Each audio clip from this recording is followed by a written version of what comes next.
Bismillah. Assalamualaikum warahmatullahi wabarakatuh. Innal hamdalillah wa bihi nasta'in wa ala umuri dunya waddin. Salatu wassalamu ala sayyidil mursalin wa ala alihi wa ashabi ajmain. Rabbi israh li sadri wa yassir li amri wa hlul 'uqdatam min lisani yafqahu qaul.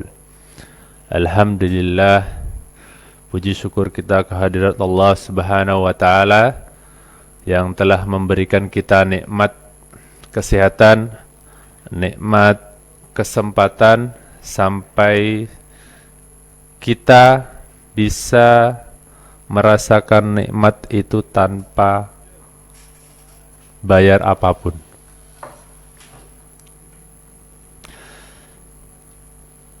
Anak-anakku sekalian dan semua pemirsa,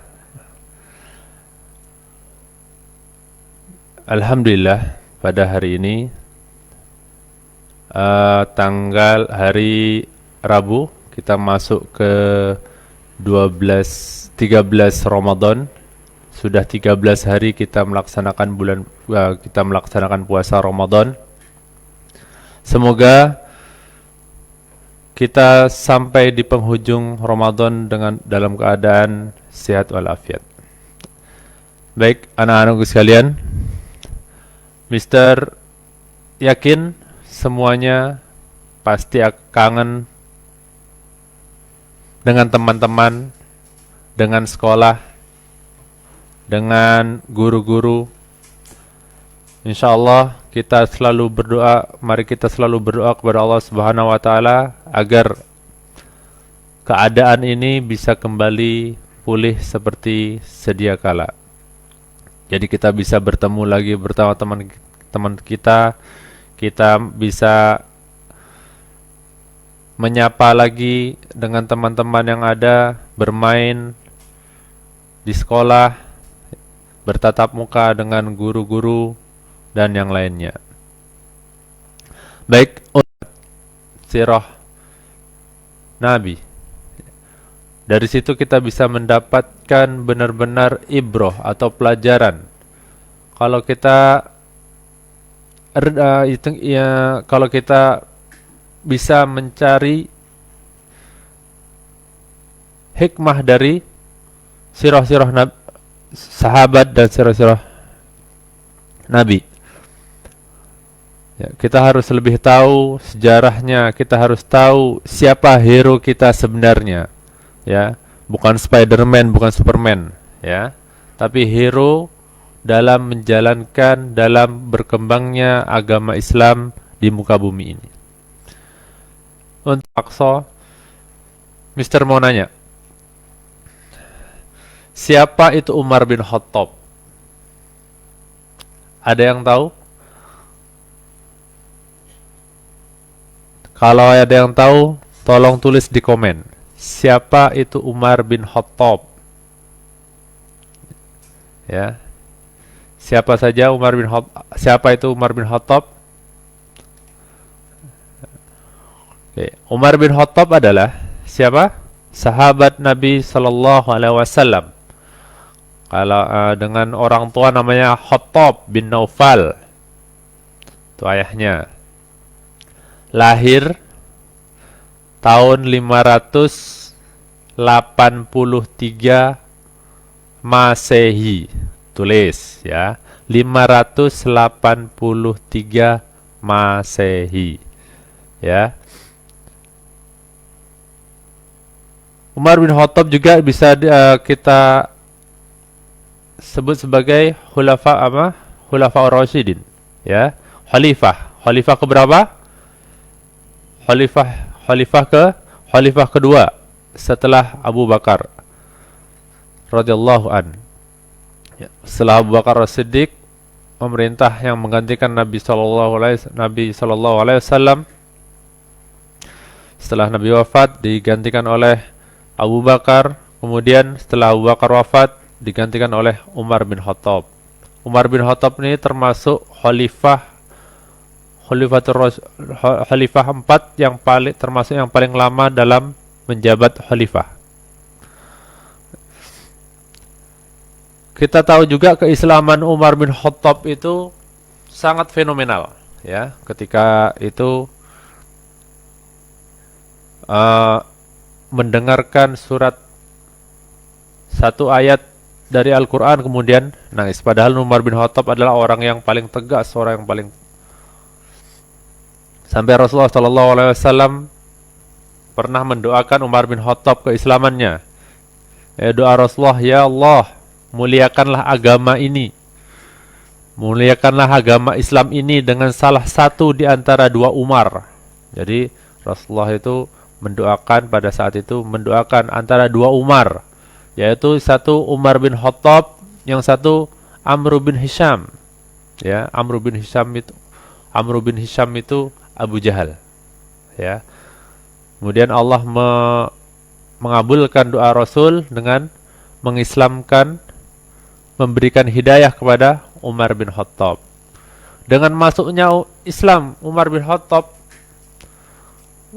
dengan masuknya Umar bin Khattab ke dalam Islam, maka itu benar-benar berpengaruh dalam dakwah Nabi Muhammad SAW pada saat itu, yang banyak takut-takut mau masuk Islam, sembunyi-sembunyi dalam masuk Islam, takut dengan kaum Quraisy pada saat itu. Ketika Umar bin Khattab masuk ke dalam Islam, berbondong-bondong pada ikut masuk.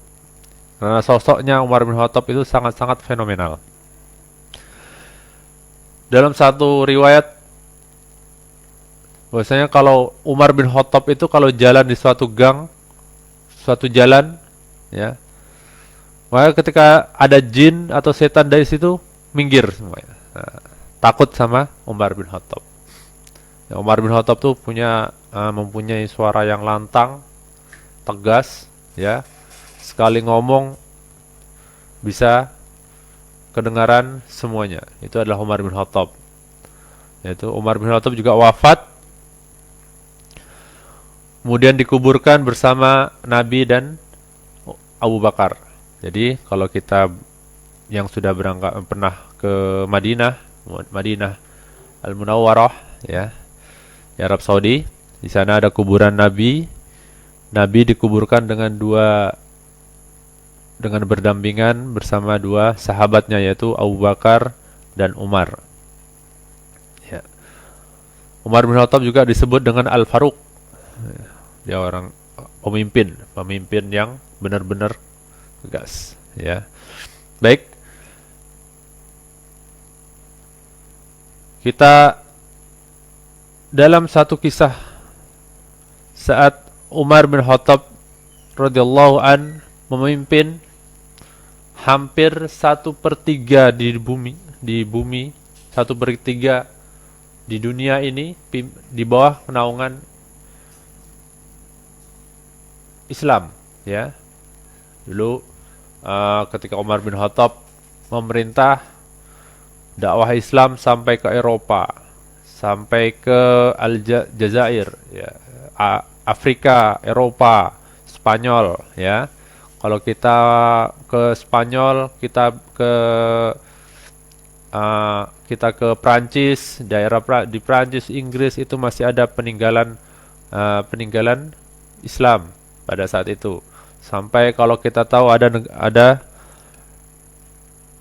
negara bernama Gibraltar, itu adalah awal mula Islam masuk ke dalam Eropa, itu melalui Gibraltar. Kalau dulu namanya adalah Jabal Tariq. Jabal Tariq adalah Tariq bin Ziyad. Ya, itu ada gunung. Jabal itu gunung. Tariq itu sahabat Nabi juga panglima perang Umar bin Khattab pada saat itu menaklukkan Eropa. Makanya dinamakan sebagai Jabal Tariq, gunungnya Tariq bin Ziyad, untuk menaklukkan. Itu adalah sekilas terkait dengan penaklukan, penyebaran Islam di bumi ini, di muka bumi ini. Ada satu kisah terkait dengan pembebasan Yerusalem atau Al-Aqsa, Baitul Maqdis, ya. Baitul Maqdis itu sekarang kalau paling terkenal adalah Palestina. Kalau Pak Palestina ini, kota Al-Aqsa atau Yerusalem ini benar-benar kalau di dalam Islam sangat-sangat berpengaruh, sangat-sangat berpengaruh dalam penyebaran agama Islam. Di Palestina, di Al-Aqsa itu banyak nabi yang diutus di sana. Ada nabi siapa saja yang diutus untuk Bani Israel.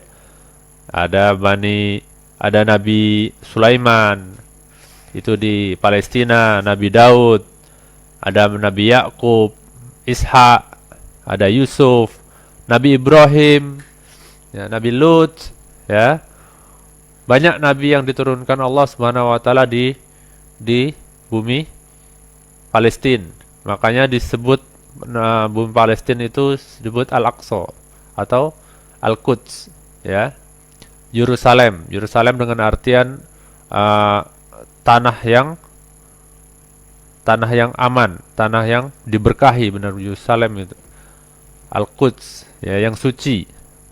Al-Aqsa hatta sampai Baitul Maqdis itu adalah masjid pertama di dunia. Masjid pertama di dunia. Pertama di dunia yang dibangun oleh Nabi Isa. Itu masjid. Ya, makanya sangat-sangat berpengaruh dalam penyebaran agama Islam. Itu. Sangat penting Al-Aqsa bagi umat Islam, benar-benar erat dalam sejarah. Sejarah dari nabi-nabi. Di sana ada banyak nabi yang dilahirkan dan diwafatkan di Palestina. Kemudian maka dari itu pada saat zamannya Nabi Muhammad SAW dan Abu Bakar As-Siddiq, Al-Aqsa atau Yerusalem, kalau Al-Quds pada saat itu masih dikuasai oleh Romawi, ya, oleh bangsa Romawi.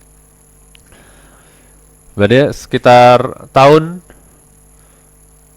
saat Umar bin Khattab radhiyallahu an menjabat sebagai khalifah, maka pada saat itu juga ada diperintahkan oleh Umar untuk menaklukkan kota Yerusalem pada tahun 637 Masehi.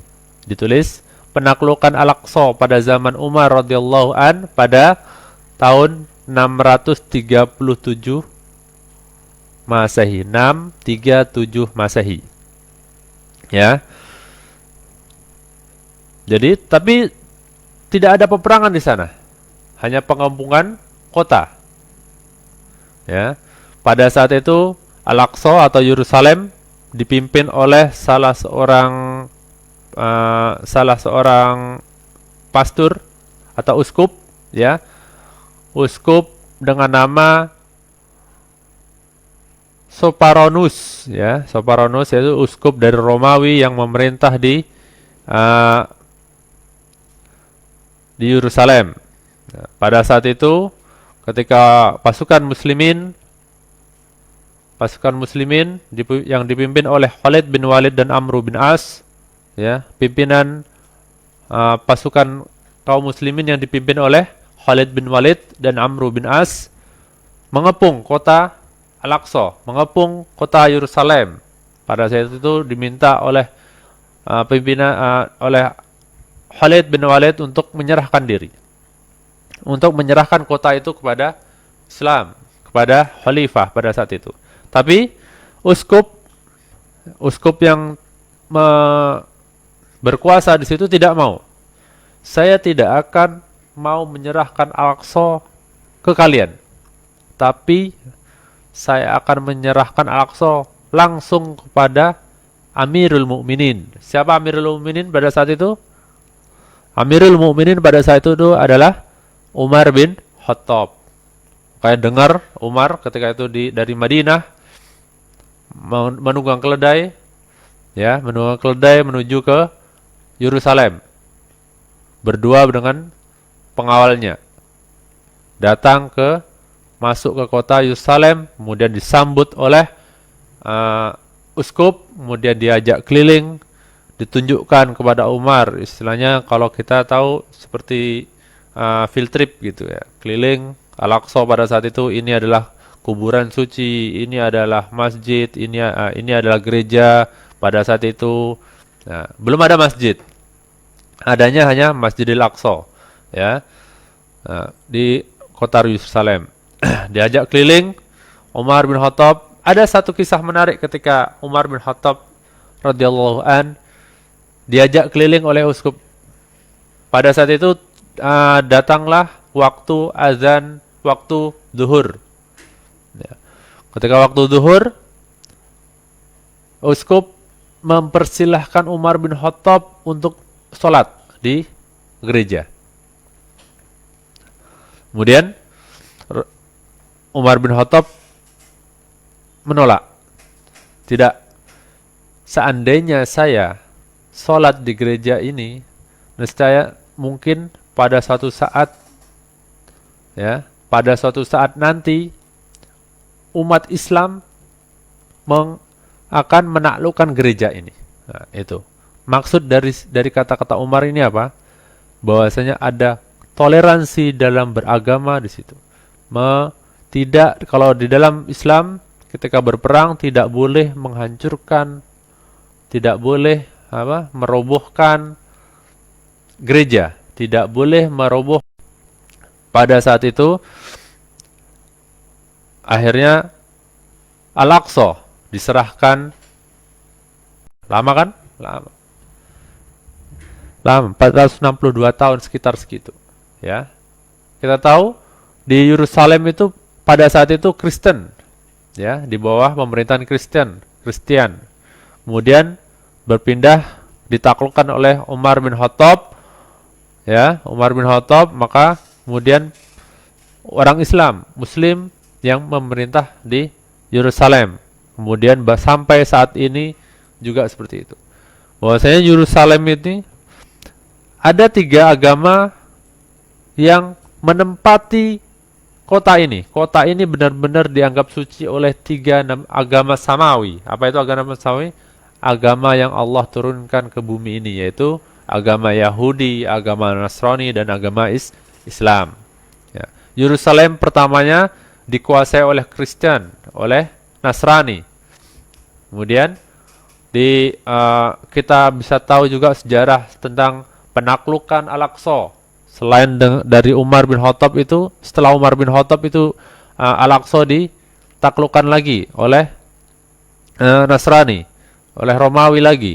Kemudian berpindah kepada Islam lagi, dan begitu selanjutnya sampai saat ini. Ya, Al-Aqsa itu sebagai rebutan dari dulu sampai sekarang. Ada Nasrani, ada Yahudi, ada Islam. Ya. Tapi ini kita harus tahu bahwasanya Al-Aqsa itu adalah buminya masjid. Di sana adanya Masjid Al-Aqsa, masjid yang paling pertama dibangun di muka bumi ini, ya. Selain Makkah, ya. Pada saat itu Makkah belum masjid, ya, hanya sebuah Ka'bah, ya. Kalau Al-Aqsa itu sudah masjid, tempat yang beribadah. Di sana ada 3 agama. Kita tahu juga sejarah terkait dengan Salahuddin Al-Ayyubi.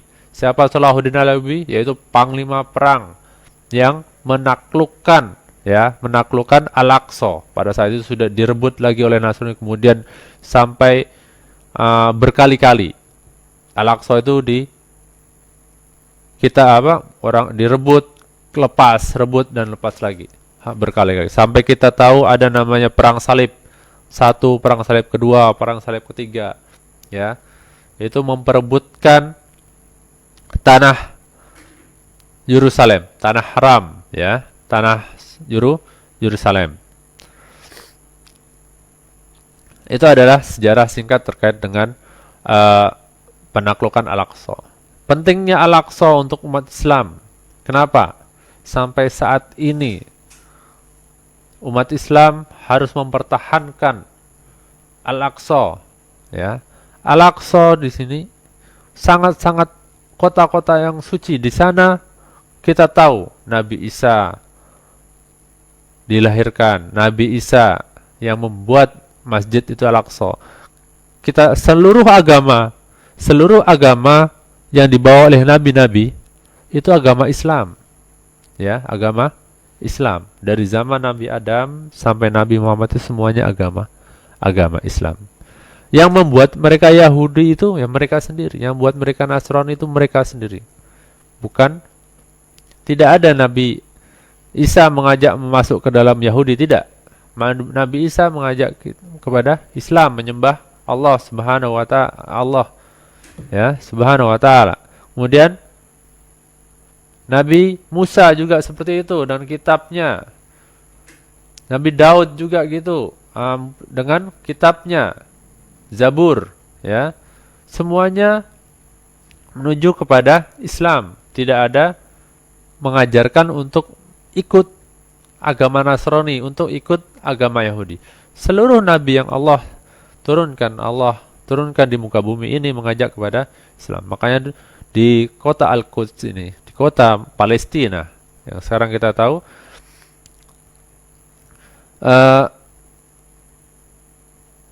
ini banyak nabi yang diturunkan di sana. Di sana ada kitab yang diturunkan, ada nabi-nabi banyak yang lahir di sana, yang wafat di sana. Salah satu pelajaran yang bisa kita ambil dari kisah Umar bin Khattab radhiyallahu an terkait dengan penaklukan Al-Aqsa, yaitu perlu dicatat, yaitu perjanjian orang Muslim sama orang Kristen pada saat itu disebut dengan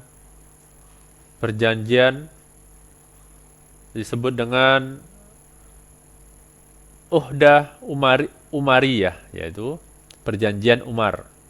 Sampai saat ini perjanjian Umar itu masih dipegang oleh pemerintahan yang ada, entah sekarang yang dipegang Israel, yang dipegang Palestina, itu masih sedikit poin-poin yang ada di perjanjian Umar masih dipakai. Yaitu di sana ada perjanjian bahwasanya kalau tidak ada, jadi di Al-Aqsa pada saat itu dibuat coupling sama Nabi, dibagi 4 sama Umar bin Khattab. Ada untuk orang Muslim, makanya meminta kepada Umar untuk memisahkan perjanjian antara orang Kristen dan orang Yahudi, untuk memisahkan tempat, ya, rumah orang Kristen dan orang Yahudi. Gak mau bareng-bareng. Kenapa? Karena mereka tahu bahwa orang Yahudi itu benar-benar licik. Itu orang Kristen, apalagi sekarang kita orang Muslim, ya. Orang Muslim, kita harus menjaga toleransi bisa. Apa itu toleransinya? Saling ada kepada pemerintahan muslimin, tidak boleh diganggu, hartanya, darahnya, nyawanya semuanya dilindungi oleh pemerintahan pada saat itu. Kalau ada yang mencelakai, kalau ada yang membuat mereka merasa celaka, ya, maka tanggungan semuanya ada di pemerintahan kaum muslimin pada saat itu. Adalah benar-benar mereka menjaga rukun saat perjanjian setelah penaklukan Al-Aqsa pada tahun 637 Masehi tadi oleh Umar bin Khattab. Selama 462 tahun itu menjadi daerah yang aman, tentram, subur. Itu adalah negara Palestina. Beda dengan saat ini ketika, makanya kita harus menaklukkan lagi nih. Mister yakin satu saat anak-anak Mister ini salah satu dari kalian sebagai penakluk Al-Aqsa di kemudian hari. Amin. Ya. Baik, sekian yang bisa Mister sampaikan pada saat ini. Mungkin kita bisa bertemu lagi di suatu hari. Jangan lupa, pesan dari Mister adalah selalu berdoa, selalu berzikir, ya, zikir, meminta ampunan kepada Allah Subhanahu wa taala Allah Subhanahu wa taala mengangkat bala ini, kalau misal bilang ini adalah bala, ya. Semoga kita mendapatkan nikmat. Sekarang kita nikmat senyum susah kita dapatkan. Senyum dari orang lain susah kita dapatkan. Gimana kita mau tahu senyumnya kalau kita sekarang pakai masker?